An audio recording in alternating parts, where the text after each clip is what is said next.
Times network ద్వారా గుర్తించబడ్డ India's number 1 varicose veins hospital Avis ని సంప్రదించండి. Welcome to Suman TV. KTR అయినా తన సోదరుడు తిరుపతి రెడ్డి అయినా సమానమే అంటున్నారు ఇవాళ రేవంత్ రెడ్డి. ఆయన తీసుకున్న ఒక నిర్ణయం తెల్లవారుతున్నగానే ఇలా సంచలనంగా మారింది. ఇవాళ ఉదయమే రేవంత్ రెడ్డి సోదరుడు తిరుపతి రెడ్డి నివాసానికి హైడ్రా అధికారులు నోటీస్ వచ్చారు. నిన్ననే రేవంత్ రెడ్డి చెప్పాడు, ఎవ్వరినీ వదిలేది లేదు, చెరువులు నాలాలు సంబంధించి ఎఫ్టీఎల్ బఫర్ జోన్లలో ఎవరైనా నిర్మాణాలు చేపట్టినా అక్రమ నిర్మాణాలు ఉన్నా కూల్చి పారదొబ్బుతాం, కూల్చి పారేస్తాం, చాలా స్పష్టంగా చెప్పారు నిన్న రేవంత్ రెడ్డి. అన్నట్టుగానే రేవంత్ రెడ్డి తమ్ముడు సోదరుడి ఇంటికి ఇవాళ బుల్డోజర్ వెళ్ళింది, నోటీస్ అంటించొచ్చారు. 30 రోజుల్లోపు ఈ నివాసాన్ని సంగతి ఏందో తేల్చకపోతే విడా కూల్చి పడేస్తామని ఆర్డర్ కూడా ఇచ్చొచ్చారు. నిన్న జన్వాడకు పోయారు. నిన్న ఏదైతే కేటీఆర్ లీజుకు తీసుకున్నాను తన మిత్రుడు ప్రదీప్ రెడ్డి దగ్గర అని చెప్తున్నారో ఫామ్ హౌస్, జన్వాడ ఫామ్ హౌస్కి వెళ్ళి వచ్చారు. నిన్న జన్వాడ ఫామ్ హౌస్కి వెళ్ళి రావడంతోనే బీఆర్ఎస్ శ్రేణులంతా ఒక్కసారిగా రేవంత్ రెడ్డిపై విరుచుకుపడ్డాయి.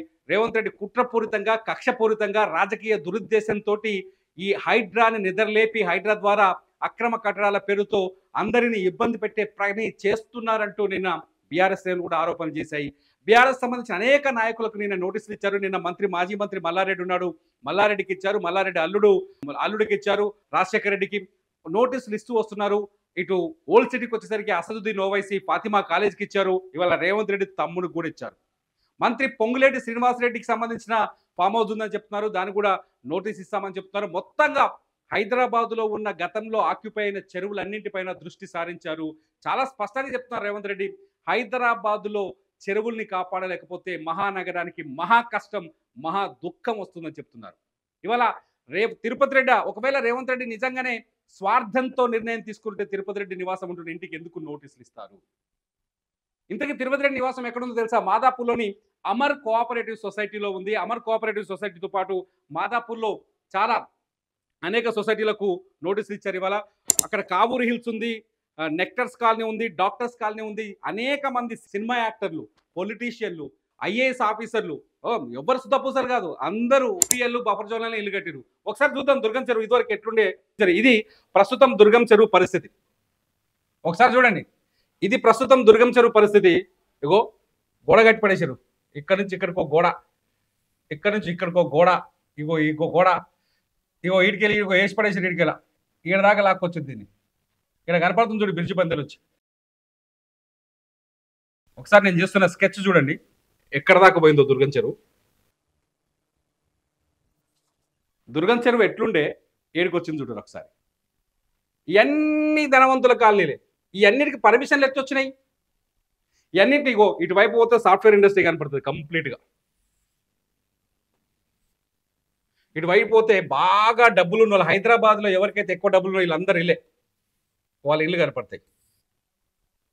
దుర్గం చెరువుకి ఎఫ్టీఎల్ని బఫర్ జోన్ తీస్తే మాదాపూర్లో ఉన్న సగం కట్టడాలను కూల్చేయాల్సి వస్తుంది. ఆ దమ్ము ప్రభుత్వానికి ఉందని రేవంత్ రెడ్డి చెప్తున్నాడు. ఆ నేపథ్యంలోనే రేవంత్ రెడ్డి చెప్పిన ఇవాళ నోటీసులు ఇచ్చారు. దుర్గం చెరువులో ఎవరు ఉన్నారో తెలుసా? ఈ తెలంగాణ ఆంధ్రప్రదేశ్ రాజకీయాలని, తెలంగాణ ఆంధ్రప్రదేశ్లోని ప్రభుత్వాలని, భారతదేశ ఢిల్లీలో ఉన్న కేంద్రాన్ని ప్రభావితం చేయగలిగే వ్యక్తులంతా నివాసం ఉన్నారు ఇక్కడ. అంతేకాదు 2 రాష్ట్రాల్లో ఉన్న రాజకీయ పార్టీలకు ప్రతి ఎన్నికల సమయంలో ఇబ్బడి ముబ్బడిగా వేల కోట్ల రూపాయల డబ్బుల్ని విరాళంగా ఇచ్చే రాజకీయ నాయకులు, వాళ్ళ వ్యాపార సంస్థలన్నీ ఇక్కడే ఉన్నాయి. ఒక్కసారి చూడండి, చాలా స్పష్టంగా చెప్తున్నారు రేవంత్ రెడ్డి. నిజంగా రేవంత్ రెడ్డిని చూస్తుంటే ఇది సాధ్యమవుతుందా, అరే సాధ్యపడుతుందా అని తీసుకునే నిర్ణయం అనిపిస్తుంది. ఎందుకంటే ఏ రాజకీయ నాయకుడైనా అధికారంలోకి వచ్చిన తర్వాత బోల్డ్ అంతా సంపాదించుకుంటాడు, తరతరాలు కూర్చొని తినేంత సంపాదించుకుంటాడు. కానీ రేవంత్ రెడ్డి ఏం చెప్తున్నాడు తెలుసా? ఫస్ట్ డబ్బులు ఉన్నోళ్ళనే టార్గెట్ చేస్తాం. ఎవరైతే ధనవంతులు ఉన్నారో వాళ్ళే ప్రభావితం చేయగలుగుతారు అధికారుల్ని, వాళ్ళే ప్రభావితం చేసి ఈ అక్రమ నిర్మాణాలు చేపడతారు. ఆ అక్రమ నిర్మాణాలు చేపట్టిన వాళ్ళని టార్గెట్ చేస్తాం. ముందు వాళ్ళ ఏరియాలో ఉన్న చెరువుల్ని కాపాడుతాం, వాళ్ళ ఏరియాలో ఉన్న బఫర్ జోన్లలో ఎఫ్టీఎల్లో ఉన్న నిర్మాణాలని కూల్చేస్తాం. ఆ తర్వాత పేదలు తెలియకుండా కొనుక్కున్న వాళ్ళకి నోటీసులు ఇస్తాం, అవి కూడా కూల్చేస్తామని చెప్పేసి చాలా స్పష్టంగా చెప్తున్నారు రేవంత్ రెడ్డి. ఆ నేపథ్యంలోనే ఇవాళ రేవంత్ రెడ్డి సోదరుడికే ఏకంగా ఇచ్చారు. ఒక్కసారి పాత దుర్గం చెరువు చూద్దాం ఒకసారి ఎట్లుందో. ఎట్లుండే దుర్గం చెరువు ఒకసారి పాతది పార్క్ లేక ఉండే దుర్గం చెరువు పార్క్ అని ఉండే చూసినావా? ఆ పార్క్ కూడా నిజానికి బఫర్ జోన్ లో కింద FTL లోకే వస్తుంది. చూడు ఎంత ముద్దుగుండే. ఇది కూడా బోలంతా ఆక్రమించారు అనుకోండి. ఆక్రమించంగా మిగిలింది. పోతే జరంత గ్రీనరీ ఉండే. ఈ దుర్గం చెరువులకి మీరు బాగా అబ్జర్వ్ చేసి చూడండి. ఈ దుర్గం చెరువు చూడండి, ఇటు పోతే ఇనార్బిట్ మాల్ ఉంటుంది. ఇనార్బిట్ మాల్ గడ్డ మీద కట్టిరు. అక్కడ నుంచి ఇక్కడ మాదాపూర్ హైటెక్ సిటీ కట్టిరు కదా, ఆ హైటెక్ సిటీ ఏరియా నుంచి సైబర్ టవర్స్ నుంచి వాటర్ ఇదంతా దీనికి క్యాచ్మెంట్ ఏరియా పోయింది.